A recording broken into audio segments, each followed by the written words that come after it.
Contribution of Michel Foucault നിങ്ങളെ ക്ലാസ്സിൽ ആരോ എടുക്കാൻ പറഞ്ഞിരുന്നു, വിട്ടുപോയതാണ്. ഞാൻ ഇതിൻ്റെ ഒരു ചെറിയ നോട്ട് കൊടുത്തിരുന്നു, അപ്പോൾ നിങ്ങൾ നോക്കി നോക്കുക കേട്ടോ, ആരുടെ കയ്യിലുണ്ടോ എന്നുള്ളത്. ഇപ്പോൾ ഫ്രഞ്ച് ഫിലോസഫറാണ്, who began his career in the psychopathology, later become a lecturer in philosophy and psychology. അപ്പോൾ then he turned towards history and engaged with archaeology, and then moved on to genealogy, which marked his transition from structuralist perspective to a post-structuralist one. അതായത് അദ്ദേഹത്തിൻ്റെ career തന്നെ, അദ്ദേഹം ഒരു French ഫിലോസഫറാണെന്നും അദ്ദേഹത്തിൻ്റെ career begin ചെയ്തത് ഒരു സൈക്കോപത്തോളജിയിൽ നിന്നാണെന്നും, പിന്നെ അദ്ദേഹം എന്ത് ചെയ്യാണ്, ലെക്ചറർ ആകുന്നു ഫിലോസഫിയുടെ, സൈക്കോളജിയുടെ, അങ്ങനെ അദ്ദേഹത്തിന് ഒരുപാട് വരുന്നുണ്ട്, ട്രാൻസിഷൻ വരുന്നുണ്ട്. അപ്പോൾ പിന്നെ അദ്ദേഹം എന്ത് ചെയ്യുന്നുണ്ട്, ഹിസ്റ്ററിയിൽ എൻഗേജ് ചെയ്യുന്നു, ദെൻ ആർക്കിയോളജിയിൽ, പിന്നെ അത് ജീനിയോളജിയിലേക്ക് മാറണം. അപ്പോൾ ഒരു ട്രാൻസിഷൻ അദ്ദേഹത്തിൽ ലൈഫിൽ തന്നെ നമുക്ക് കാണാൻ പറ്റും. അപ്പോൾ അവിടെ ഒരു സ്ട്രക്ചറലിസ്റ്റ് പേഴ്സ്പെക്റ്റീവിൽ നിന്ന് പോസ്റ്റ് സ്ട്രക്ചറലിസത്തിലേക്കുള്ള അദ്ദേഹത്തിൻ്റെ ഒരു ട്രാൻസിഷനാണ് ഇവിടെ കാണുന്നത്.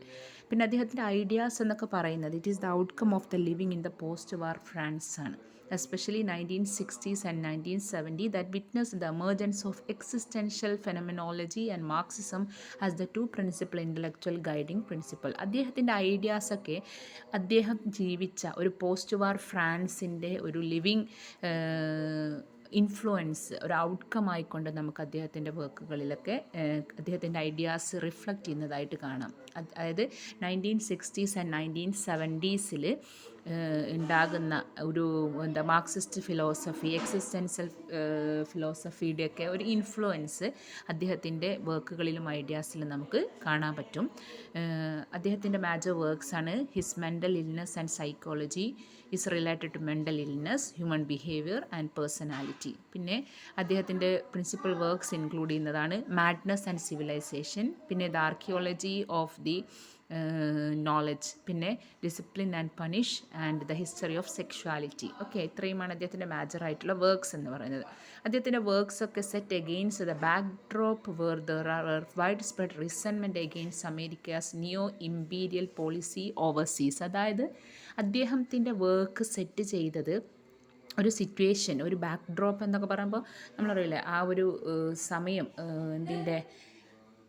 അതിൻ്റെ പശ്ചാത്തലം എന്ന് പറഞ്ഞു കഴിഞ്ഞാൽ ആ സമയത്ത് അവിടെ എന്ത് ചെയ്യുന്നുണ്ട്, വേൾഡ് വൈഡ് ആയിക്കൊണ്ട് എന്ത് നടക്കുകയാണ്, റിസെൻമെൻറ്റ്, അതായത് എന്തിനെതിരെയുള്ള പുച്ഛം, എന്തിനോടുള്ള അസംതൃപ്തിയാണ്, അമേരിക്കയുടെ നിയോ ഇമ്പീരിയൽ പോളിസിക്കെതിരെ, അല്ലെങ്കിൽ എന്താ റൈസിസ്റ്റ് ഫാക്ഷൻ ഇൻ യൂറോപ്പാണ്. അതായത് ഇവിടെ പറയുന്നത് ആ ഒരു സമയം എന്ന് പറഞ്ഞു കഴിഞ്ഞാൽ ഫാക്ഷൻ എന്നൊക്കെ പറയുമ്പോൾ കലാപമാണ്, അല്ലെ കലഹമാണ്. അതായത് റൈസിസം ആ സമയത്ത് നടന്നുകൊണ്ടിരിക്കുന്ന, യൂറോപ്പിൽ നടന്നുകൊണ്ടിരിക്കുന്ന റൈസിസം, സ്ട്രിക്റ്റായിട്ട് നടക്കുന്ന ആ ഒരു റൈസിസം അവിടെ നടന്നുകൊണ്ടിരിക്കുന്നുണ്ട് അവിടെ in Europe and America's intrusion to വിയറ്റ്നാമിലേക്കുള്ള കടന്നുകയറ്റം. ഇതൊക്കെയായിരുന്നു ആ ഒരു സിറ്റുവേഷൻ, പശ്ചാത്തലം അദ്ദേഹത്തിൻ്റെ വർക്കുകൾ പബ്ലിഷ് ചെയ്യുന്ന സമയത്ത്. Most of his works reflect his radical views on thinking and behavioural changes that question power and it's structure. അദ്ദേഹത്തിൻ്റെ വർക്ക്സ് ഒക്കെ റിഫ്ലക്റ്റ് ചെയ്യുന്നത് അദ്ദേഹത്തിൻ്റെ ഇങ്ങനെയുള്ള റാഡിക്കൽ വ്യൂസ് ഓൺ തിങ്കിങ് ആണ്, അദ്ദേഹത്തിൻ്റെ ചിന്തയിലുള്ള റാഡിക്കൽ വ്യൂസ് ആണ്. പിന്നെയോ ചേഞ്ചസ്, അല്ലേ, that question the power and it's structure. അതായത് അദ്ദേഹത്തിൻ്റെ ഈ ഒരു ഇൻഫ്ലുവൻസ് കാരണം, ഇതുപോലെയുള്ള സോഷ്യൽ ബാക്ക്ഗ്രൗണ്ടിൻ്റെ ഇൻഫ്ലുവൻസ് കാരണം ഉണ്ടാകുന്ന ക്വസ്റ്റ്യൻസ് ആണ് അദ്ദേഹത്തിൻ്റെ ഉള്ളിൽ, പവറിനെ കുറിച്ചും സ്ട്രക്ചറിനെ കുറിച്ചൊക്കെയുള്ള അദ്ദേഹത്തിൻ്റെ ക്വസ്റ്റ്യൻസ് ആണ്. പിന്നെന്താണ്, his disagreement with Marxism as the framework to explore the social structure in France. പിന്നെ അദ്ദേഹത്തിനുള്ള ഡിസഗ്രിമെൻ്റ് ആണ്, മാർക്സിസത്തോടുള്ള അദ്ദേഹത്തിൻ്റെ ഡിസഗ്രിമെൻറ്റും as a social structure in France ആണ്. അപ്പോൾ ഇത്രയുമാണ് നമ്മൾ അദ്ദേഹത്തിൻ്റെ വർക്ക്സിൻ്റെ ഒരു സെറ്റിങ്സ് ആയിട്ട്, അതായത് പശ്ചാത്തലമായിട്ട് കാണുന്നത്. പിന്നെ അദ്ദേഹത്തെക്കുറിച്ച് പറയുകയാണെങ്കിൽ he disagree with Jean Paul Sartre's notion of existentialism എന്ന ജീൻ പോൾ സാറ്റേറിൻ്റെ നോഷനെ അദ്ദേഹം എന്ത് ചെയ്യുന്നുണ്ട്, ഡിസഗ്രി ചെയ്യുന്നുണ്ടെന്നാണ്. അതായത് ആ ഒരു എക്സ്റ്റൻഷനലിസം പറയുന്നത് relate personal experience and sense of responsibility in rather meaningless വേർഡാണ്. അതായത് നമ്മുടെ പേഴ്സണൽ എക്സ്പീരിയൻസിനെയും നമ്മുടെ സെൻസ് ഓഫ് റെസ്പോൺസിബിലിറ്റിയെയും റിലേറ്റ് ചെയ്യുന്നത് നമ്മുടെ മീനിങ്ലെസ് വേൾഡുമായിക്കൊണ്ടാണ്.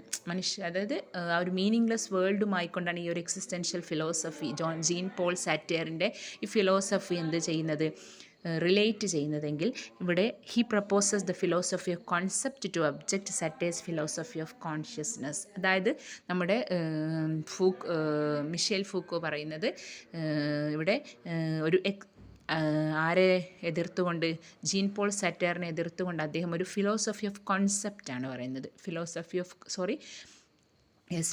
ഓഫ് കോൺസെപ്റ്റ് ആണ് ഇവിടെ അദ്ദേഹം പറയുന്നത്. ആരുടെ ഒബ്ജക്റ്റ് ചെയ്തുകൊണ്ട്? സറ്റയറിൻ്റെ ഫിലോസഫി ഓഫ് കോൺഷ്യസ്നെസ്സിനെ ഒബ്ജക്റ്റ് ചെയ്തുകൊണ്ട്. ഓക്കെ. പിന്നെ സറ്റയർ എന്താ ചെയ്യുന്നതെന്ന് വെച്ചാൽ,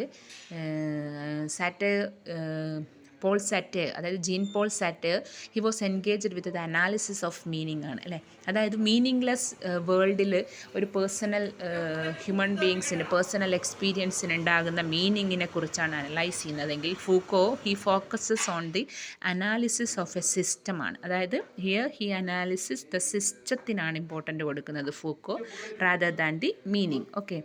പിന്നെ അദ്ദേഹം പറയുന്നത് archaeology of the human science which is the study of forms of knowledge.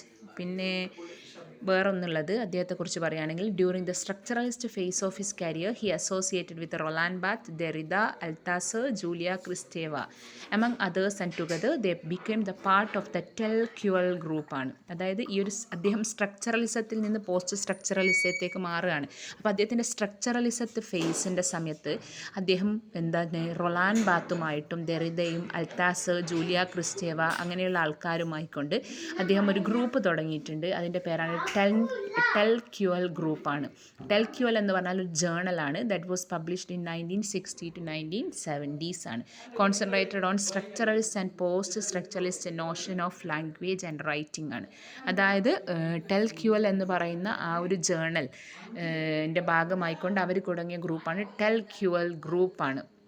അപ്പോൾ ഈ ഒരു ജേണൽ കോൺസെൻട്രേറ്റ് ചെയ്യുന്നത് structuralist and post structuralist notion of language and writing ആണ്. That opposite capitalist value of consumption and stable meaning. അതായത് Tel Quel എന്ന് പറയുന്ന ഈ ഒരു ജേണൽ ഇമ്പോർട്ടൻ്റ് കൊടുത്തത് ഒരു structuralist and post structuralist notion of language and writing ആണെന്നതും, പിന്നെ അവർ ക്യാപിറ്റലിസ്റ്റ് വാല്യൂവിന് ഇമ്പോർട്ടൻ്റ് കൊടുക്കുന്നില്ല എന്നുള്ള കാര്യം.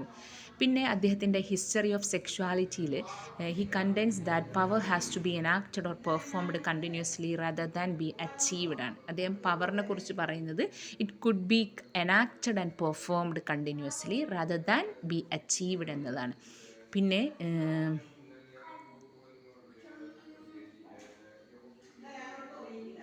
പിന്നെ പറയുന്നത്